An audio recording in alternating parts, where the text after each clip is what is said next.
তারা যদি এত বড় উদার হতো তাহলে তারা বিশ্বকাপ বয়কট করলো না কেন?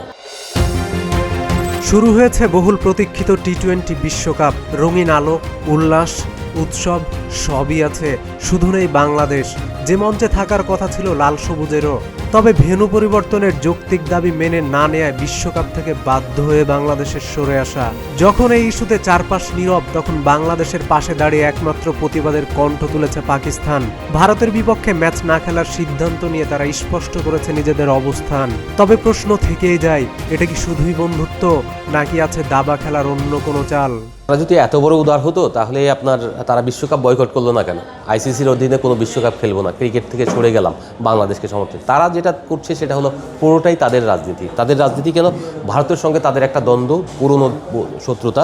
সেই পুরনো শত্রুর বিরুদ্ধে প্রতিশোধ নেওয়ার একটা দারুণ সুযোগ এসেছে, সেই দারুণ সুযোগটা কাজে লাগালো। তবে পাকিস্তানের এই অবস্থানকে স্বাগত জানিয়েছে দেশবরেণ্য ক্রিকেট ধারাভাষ্যকার শামসুল ইসলাম। তিনি বলেন, ক্রিকেটের ন্যায়ের প্রশ্নে এমন অবস্থান প্রশংসার দাবি রাখে। পাকিস্তানের স্ট্যান্ডটা আমার খুব ভালো লেগেছে। স্বয়ং প্রধানমন্ত্রী তাদের বলেছে যে আমরা বাংলাদেশের পাশে দাঁড়িয়ে আইসিসিকে একটা জবাব দিতে চাই, সেজন্য ভারত ম্যাচটা বয়কট করছি।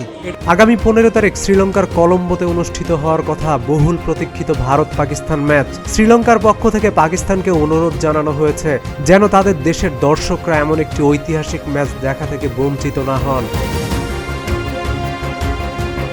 বাংলাদেশের বিশ্বকাপ প্রসঙ্গে জানতে চাওয়া হলে দলের ব্যাটিং কোচ মোহাম্মদ আশরাফুল বলেন, বিশ্বকাপ নিয়ে এখন অতিরিক্ত চিন্তা না করাই ভালো।